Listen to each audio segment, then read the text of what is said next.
In the councils of government, we must guard against the acquisition of unwarranted influence, whether sought or unsought, by the military-industrial complex. The potential for the disastrous rise of misplaced power exists and will persist. We must never let the weight of this combination endanger our liberties or democratic processes. Every gun that is made, every warship launched, every rocket fired signifies, in the final sense, a theft from those who hunger and are not fed, those who are cold and are not clothed. This world in arms is not spending money alone. It is spending the sweat of its laborers, the genius of its scientists, the hopes of its children. The cost of one modern heavy bomber is this: a modern brick school in more than 30 cities. It is 2 electric power plants, each serving a town of 60,000 population. It is 2 fine, fully equipped hospitals. It is some 50 miles of concrete pavement. In his poignant farewell address, President Dwight D. Eisenhower warned the American people about the dangers posed by the growing influence of the military-industrial complex. Decades later, his words continue to resonate as we grapple with the perplexing question: why does the United States steadfastly support Israel, despite its egregious human rights violations and the devastating toll of its military actions on the Palestinian people? As we reflect on Eisenhower's prescient insights and the troubling reality of ongoing violence in the Middle East, it becomes clear that the nexus between military interests, political power, and international alliances plays a crucial role in shaping America's unwavering support for Israel. Today, we'll delve into this complex issue, exploring the entangled web of geopolitics, economic interests, and ideological alliances that perpetuate this enduring alliance, even in the face of widespread condemnation around the globe during this genocide against the Palestinians that are causing humanitarian crises. The military-industrial complex, as a term coined by President Dwight D. Eisenhower in his farewell address, which was shown to the nation in 1961, it refers to the intricate network of relationships between the military, defense contractors, and government policy makers. Eisenhower, a former 5-star general during World War II, understood the inherent risks posed by this convergence of interests. He cautioned that the immense power wielded by this complex could undermine the very fabric of democracy, as profit motives and strategic imperatives drive decisions that prioritize militarization and war over diplomacy and peace. Eisenhower's warning stemmed from his deep concern over the potential for unchecked militarism to erode civil liberties, divert resources away from vital domestic needs, and perpetuate a state of perpetual war. By highlighting the dangers of this burgeoning alliance between the military and private industry, Eisenhower sought to heighten public awareness and vigilance against the encroachment of the military-industrial complex on democratic governance and societal well-being. The military-industrial complex is a cornerstone of capitalist imperialism, which insidiously infiltrates democratic institutions. It particularly infiltrates the halls of Congress through relentless lobbying, campaign finance manipulation, and the revolving door of government and defense industry positions. This nefarious influence compels politicians to prioritize the interests of the defense industry over the needs of the people, perpetuating a state of perpetual war and militarism. Within such conflicts, like the Ukraine war and other proxy wars the US are involved in, the military-industrial complex profits handsomely from arms sales and military contracts, fostering imperialist aggression and human suffering while undermining diplomatic solutions. The symbiotic relationship between the United States and Israel is fueled by shared imperialist interests.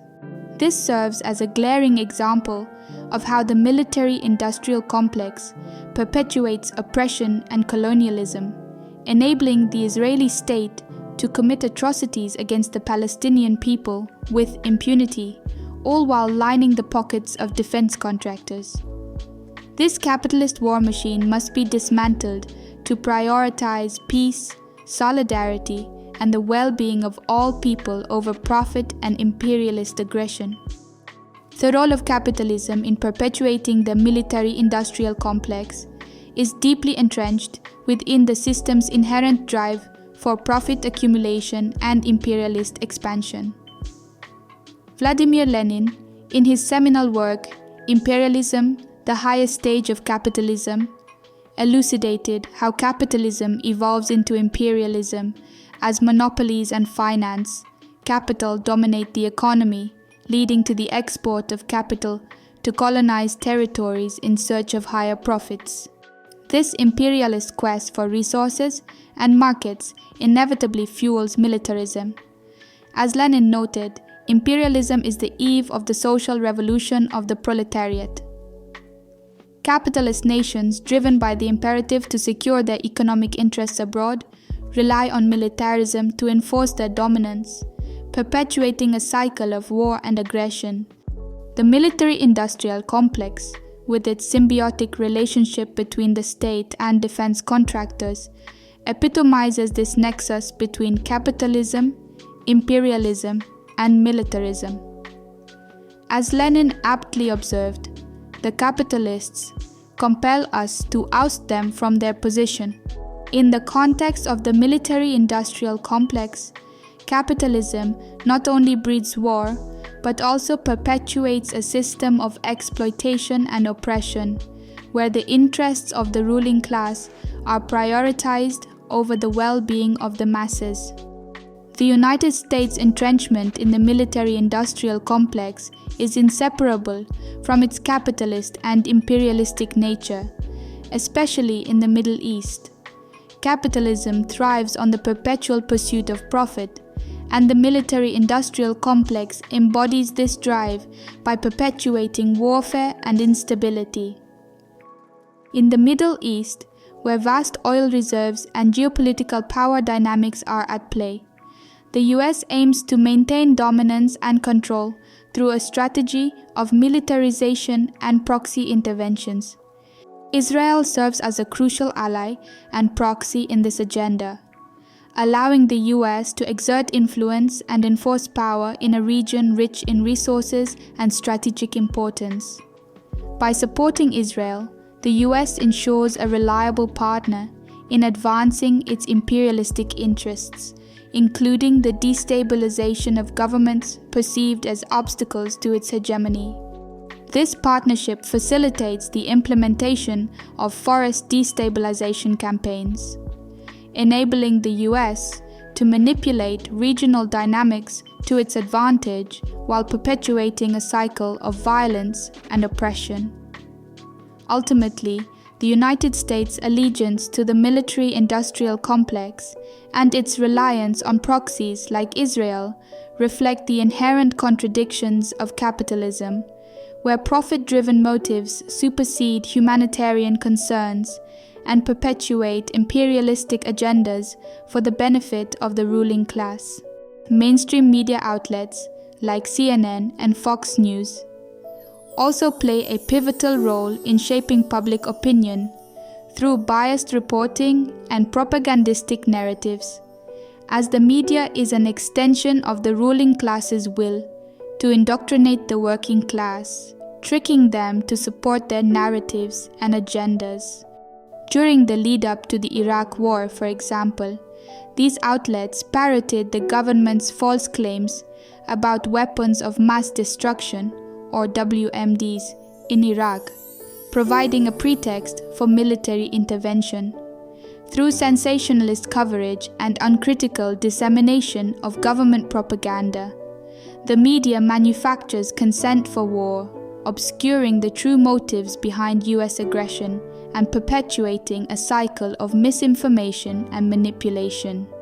This collusion between the military-industrial complex and the media serves to reinforce US hegemony by suppressing dissent and perpetuating a climate of militarism and jingoism.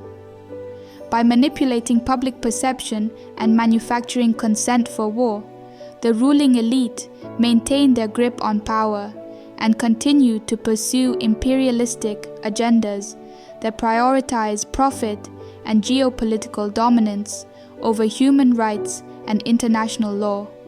In conclusion, the warnings of figures like President Dwight D. Eisenhower about the pernicious influence of the military-industrial complex remain as relevant today as they were decades ago. The entrenchment of capitalism and imperialism embodied by this complex perpetuates a cycle of militarism, aggression and oppression both domestically and abroad.